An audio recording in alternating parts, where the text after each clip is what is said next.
So family nursing care plan, okay, is considered as the blueprint of the care of the nurse designed to systematically minimize or eliminate the identifying health or family nursing problems. So since this is a plan, still, we will be following the process of ACPI. So we're done already on the assessment part. Tapos na rin tayo sa diagnosis part, which is the first level and secondary level of assessment. Here is now the third step of the nursing process, which is your planning. For the planning, okay, these are the different features of a nursing care plan. Focus of action is to minimize or eliminate the existing problem. The core of the plan is approaches, strategies, activities, methods, and materials. Deliberate and systematic process. Projects the future of the current situation, is not corrected, and is based upon the identified health and nursing problem. You also need to take note that all plans should follow the principle of SMART. What is SMART?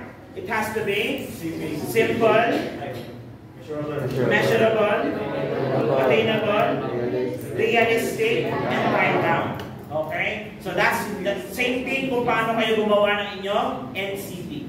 Okay? Goals and objectives. Now, the features of a nursing care plan, okay, includes also problem starting with the points for the plan, to focus on the objectives of the care and interventions. Nursing care plan is means to an end and not the end of itself. The goal of planning is to deliver the most appropriate care, and a nursing care plan should be continuous. Continuous means to say that you have to continuously evaluate these every now and then.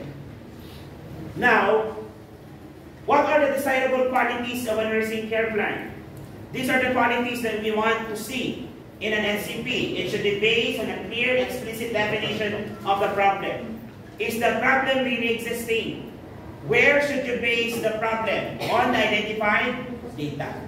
So kailangan, pag gumawa ka later on ng initial database base mo, nandoon yung basis ng mga diagnosis mo.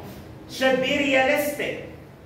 Nursing care plan is prepared jointly with the family. When you say realistic, nakita ko sa board exam nito, okay, para daw ma-continuously monitored for tuberculosis, each family should have an X-ray machine at home. Is that realistic? No. Of course not. Di ba? So yun siya tawag na realistic. Okay. Though, X-ray is one diagnostic test for tuberculosis, but it's not realistic na dapat per bahay may X-ray machine.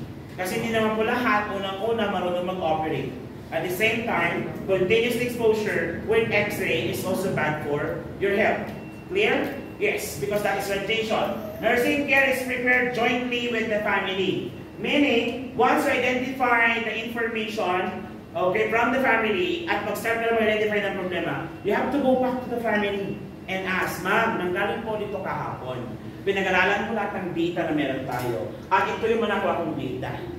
So sa tingin niyo po ba, problema po ito? Then pag sinabi ng, parang hindi naman. Then you start giving health education until they realize that there is an existence of a problem. Pag nalaman nila na may existence of problem, then you will be working together to create a plan. Why do you need to involve the family?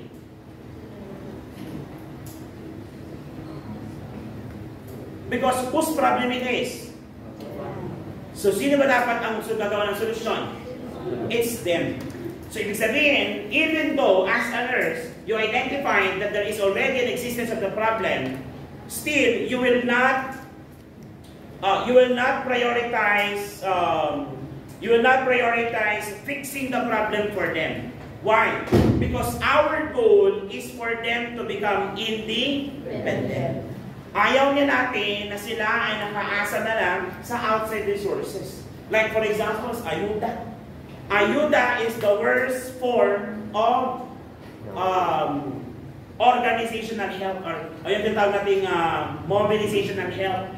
Siya yung worst form. Bakit? Because it teaches people to become dependent to the person or organization giving the help. Paano pag hindi na sila nagbigay? Mabubuhay pa ba sila? Hindi na. Kaya nga siya ang pinaka-worst form of health. Okay siya during emergency and disaster situation. Example, binaha, binagyo, nawasak ang bahay. Tulungan mo hanggang sa sila ay makabangon ulit sa kanilang sariling paa. Pero yung 3 taon na, ayuda pa rin, malaking problema. Okay? Next, nursing care plan is most useful in written form. Written form. Kaya nga pati NCP dapat handwriting din. Okay? Kaso nga na, sir, type na lang. Ayan. Buti sana kung nag-i-edit na NCP. Diba? Yung NCP pa rin ang duty niya, ginamit niya ulit. Hindi man lang in-edit yung content for the sake na may pagpasa. Akala niya kasi yung CI niya hindi magbabasa. Nagkataon naman si Pag yung CI nagbasa. Naman niya. Anong pinalaman ng data na ito sa pasyente mo? May ganito ba siya? Ma'am, kasi hindi niya pala na-edit. Okay. Marami gumagawa niya. Bakit sa case press? Yes. Yung bang ginamit nilang case press before, nag-edit na sila ng problem, pinagtala ng pangalan. Akala niya, hindi malalaman na CI. 0 kayo. May mga gumagawa nun. Yung mga tamad mag-interview, yung during duty, nag-aaway na ang ginagawa, nag-assign ng leader pero ayaw sundin.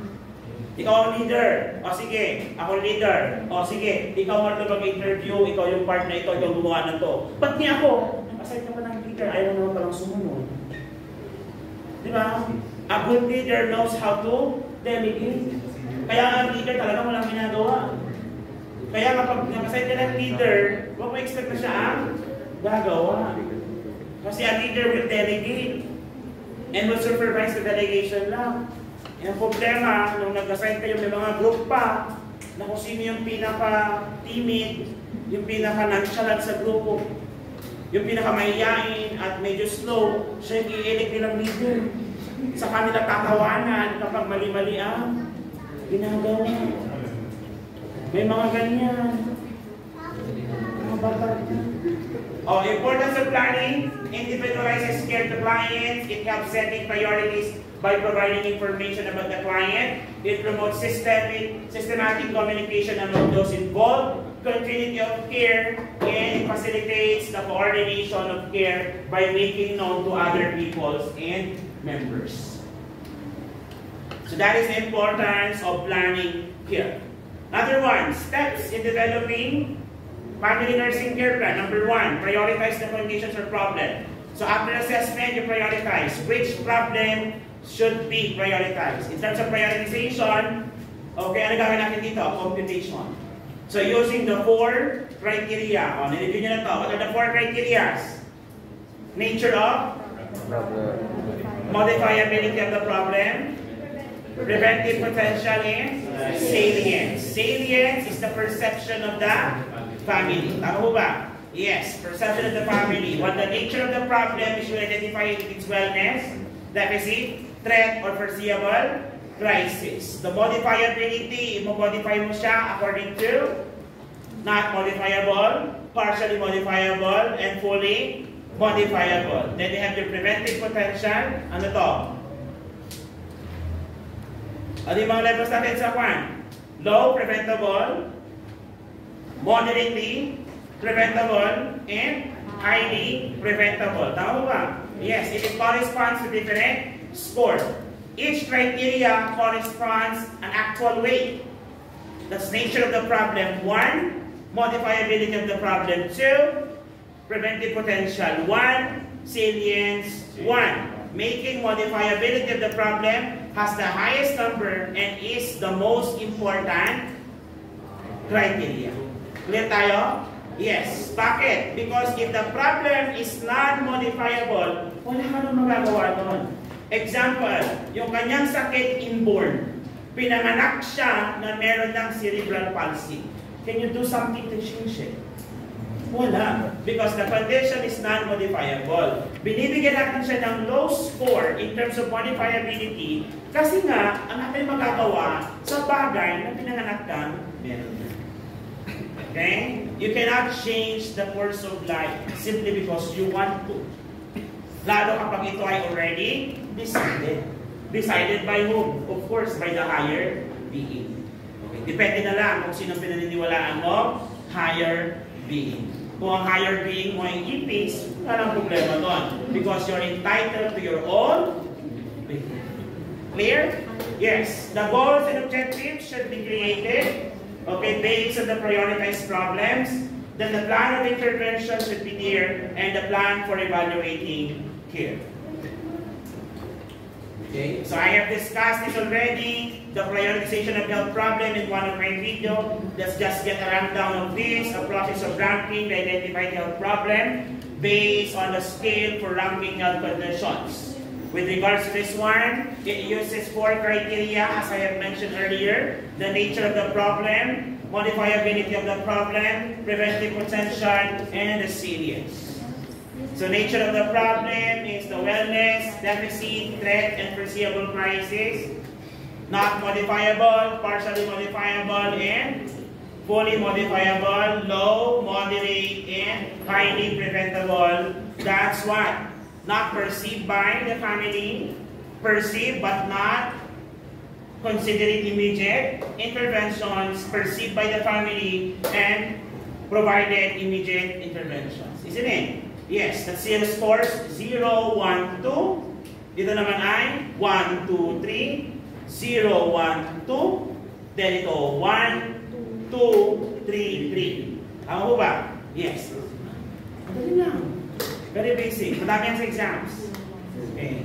Madami yan sa exams. Identification of the nature of the problem, madami sa exams. So review nyo maigi.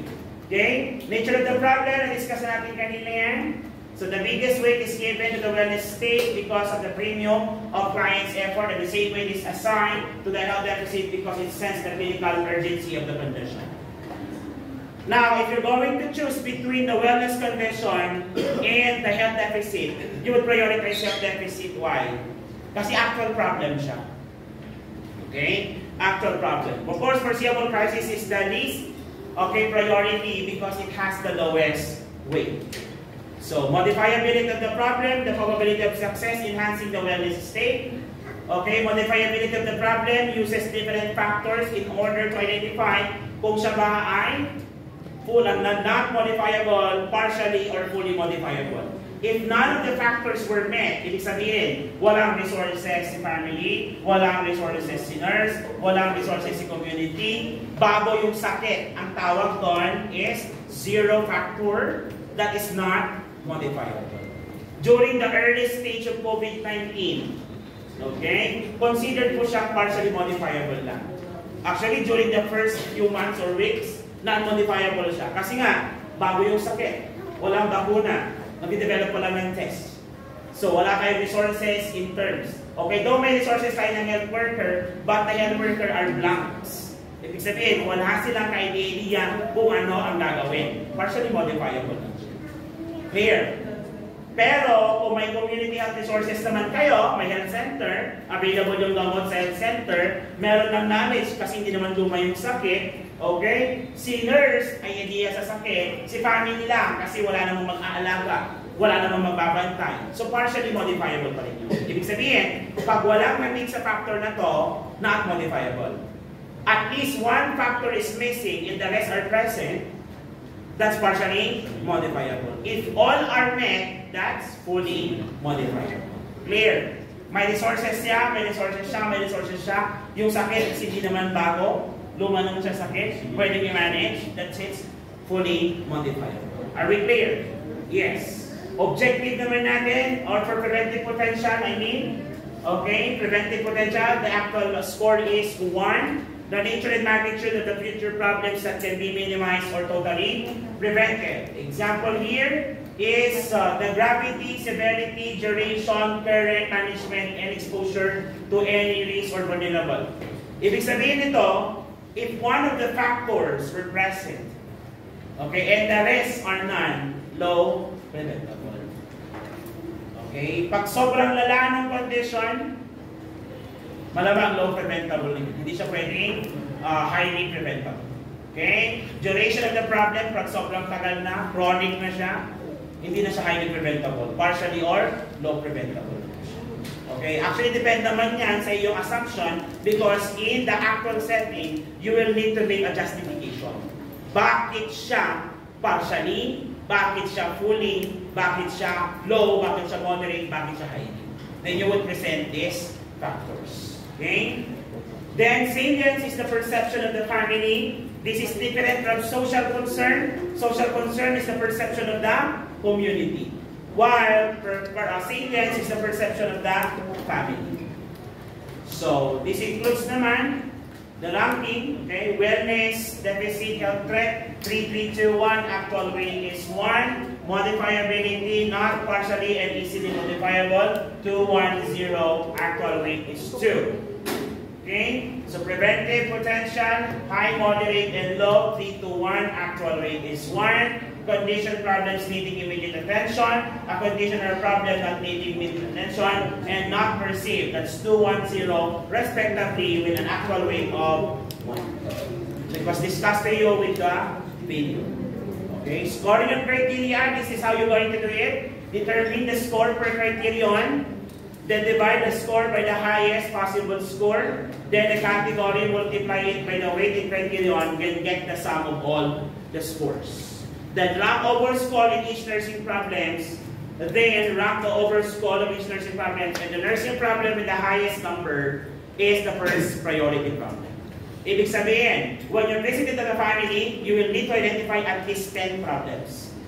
Those 10 problems should be created with a computation. After computation, you arrange them from highest to lowest. Whichever disease has the highest number, yun ang priority problem na gagawa mo ng FNCP. So, ganun po ipapagawa sa inyo sa area once you go for duty. So, yung mga hawak pa sa community, yun ang gagawin natin. Okay? Yes. Tapos, ipapasa ko yun kay Ma'am Suniba. Kasi 3 days lang ako meron. Nag-off ako ng last 3 days because it's gonna be my cousin's wedding in San Fernando. Okay? So next week na tayo. Next week na yun, di ba? Hindi na pala. PECDO. We're going to PECDO. We do vital signs to the horses. Horses. The right part, di ba? We will be visiting the mansion. Bibibin natin yung president. Andyan ba siya? Wala na. Okay, next. Example tayo, nature of the problem. Okay? So for example, ito yung gagamitin natin. Nature of the problem. Ongoing 3 days stop in calls of a 1-year-old, 6-month child. No medications are given and no consultations done by the family. Ano ang ating problem? Bigyan ng isa. Happen? Calls. Ano ang nature of the problem? Ano? Deficit. Very good. Ano pang pwede? Pwede ba makahawa? Yes. Cough calls transmissibility is a sample of health threat. Tama ba? Yes. Ano pa? Pwede problema dyan? No medications taken. No ba? And no consultation. Ibig sabihin, hindi sila pumunta sa health center. Isn't it? That is your health threat. Tama ba? Related to what? What secondary problem? Unahin natin to. Ongoing 3 days stop. Calls. Hindi sila nagpa-check up. Ang tanongin mo, bakit hindi sila nagpa-check up? Hindi nakalang situation. There are several reasons. Possible na they don't recognize the problem kasi ubod-sipon lang naman. So pag gano'n ang problema, anong first level of assessment mo? Cough and calls as a health deficit. Secondary level of assessment, inability of the family to recognize the problem due to what? Lack of knowledge. Kasi cough and colds lang naman. Clear? Yes. There is presence of health threat. Okay? Ano yung health threat natin dito? Non-consultation as a health threat. Yun ang first level niya. Tama ba? Yes. Anong secondary level niya?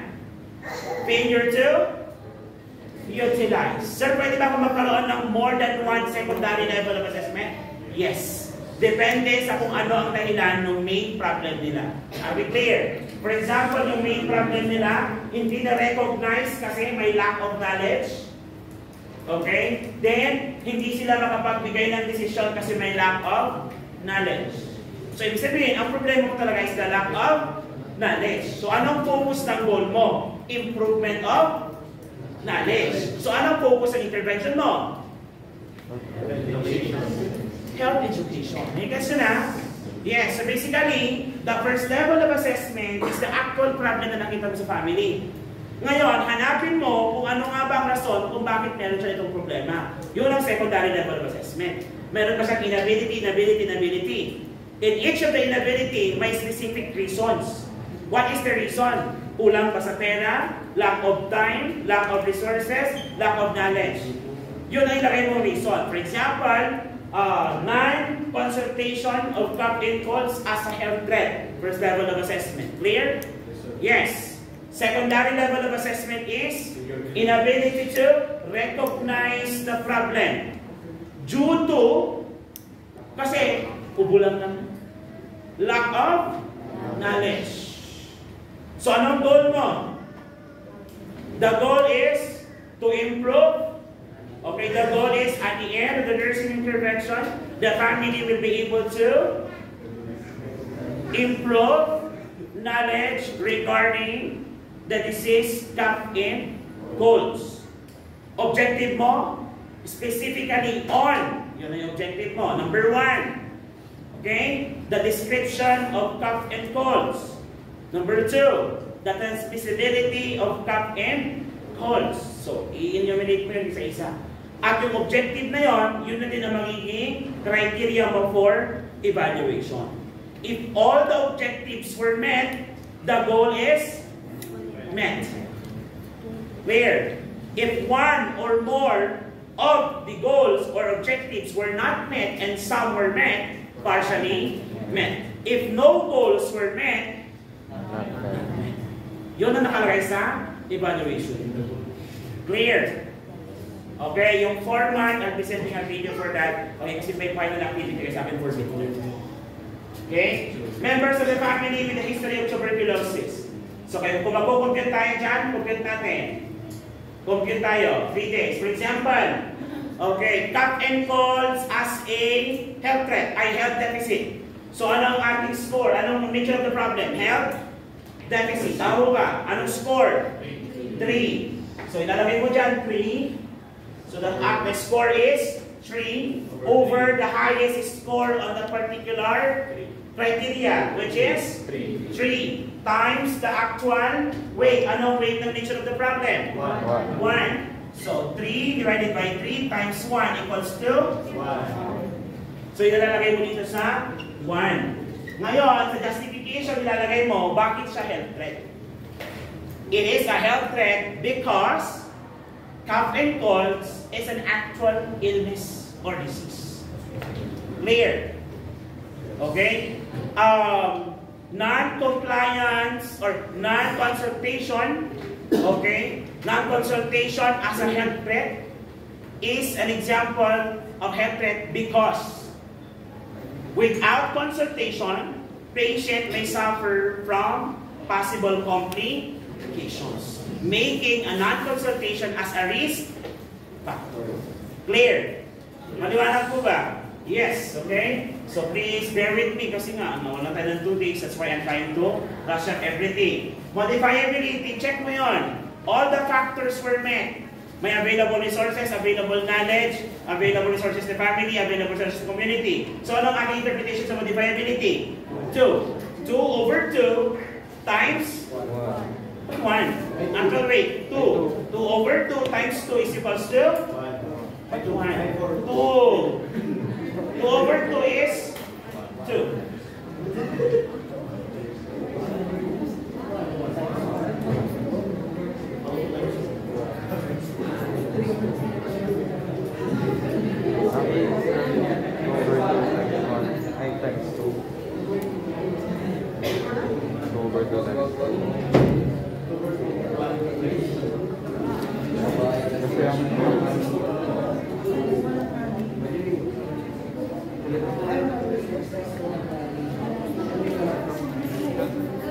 Nag-gets po ba yan? Yes. Okay. Preventive potential, ganun din. Okay. Consider mo lahat ng factor, then perceived by the family. So, may ubo at sipon siya. Na-identify ba yung problema? Yes. Kaso nagpa-check up. So, ibig sabihin, they identify the problem but not requiring immediate attention. Anong score? 2-1-0. 1. Kasi na-identified pero not concerning immediate attention. So, that's 1/2 times actual rate, which is 1 is equals to 0.5.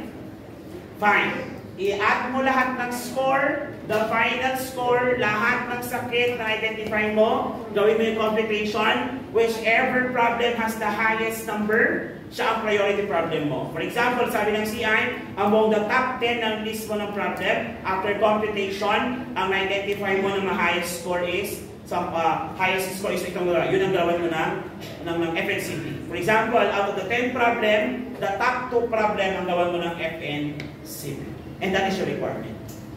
Clear? Yes. Okay? So, okay na tayo dyan. So, formulation goals and objectives. Baka bukas na ako magpapagsisigin ko. Okay? Formulation of goals and objectives. Ang pagkakaiba lang, goal is general, while objective is specific. Okay? Example is, after nursing interventions, the family will be able to take care of a disabled child competently. Pag sinabi natin to take care, caring is faith. Tama po ba? Yes, maraming bagay na pwede kang magawa pag caring. Kaya sa general, because the phrase take care is general. Paano siya magiging objective? Specify mo lang. Okay? So the goal must be jointly done with the family, establish a mutual acceptability. Okay? And nurse must ascertain the family's knowledge and acceptance of the problem. So the barriers in setting goals are the following. Failure of the family to perceive the existence of the problem. The family may realize the existence of the problem or condition of the problem but is too busy at the moment kaya hindi sila makapag-decide or makapag-provide ng nursing care. Sometimes the family perceives the existence of the problem but does not see it as a problem. And number 4, the family may perceive the presence of the problem, okay, and the need to take action but refuses to face and do something about it. And a big barrier to collaborative goal setting between the nurse and the family is failure to develop a working relationship. Hindi kayo magkasundo ng pamilya. Okay? Because the family is reluctant to change. So purposes natin, provide direction for family nursing intervention, provide time span for the plan, serve a criteria for evaluation, enable client nurse determine when the problem has been resolved, and help motivate the nurse and the client by providing a sense of achievement. So for the formulation of goals and objectives are stated in an outcome of care. Examples are the following. At the end of the nursing intervention, the family will be able to feed the mentally retarded child. So taking care in terms of feeding. Taking care in terms of education. Taking care in terms of applying measures to prevent infection. So that is your objectives. Ibig sabihin, kung ang general natin kanina is to provide nursing care, objective natin is the specific nursing care. So that's how you're going to set your objectives. Okay? Any questions? So again, pwede siyang intermediate, okay, medium, and your long term. That's your immediate, intermediate, and ultimate. So short term is your immediate, medium is your intermediate, and ultimate is your long term objectives.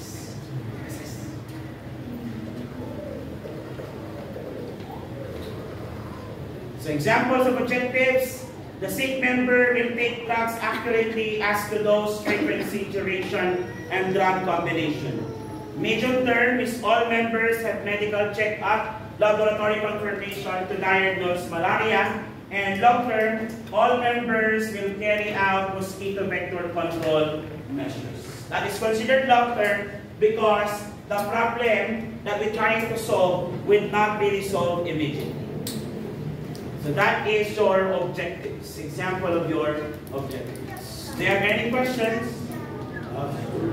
Okay. As for the evaluation, okay, for the evaluation, gagamitin nyo lang yung category. Okay? So last na lang po ang discussion natin. Next part is the implementation. In the implementation, okay, there are two categories of implementation. The anticipatory interventions and the compensatory interventions. Pag sinabi natin anticipatory interventions, these are measures pertaining to the health promotion taken to lower and reduce the risk, takes action taken before the occurrence of the condition. So example, pag sinabi natin anticipatory, things that you need to do bago pa siya magkasakit.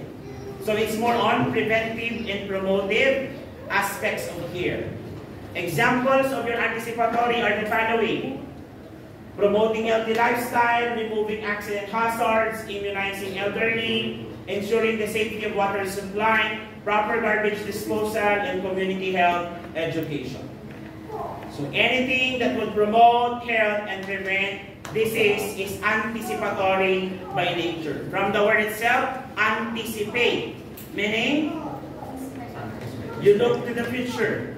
Okay, what will be the possible problem that can be prevented?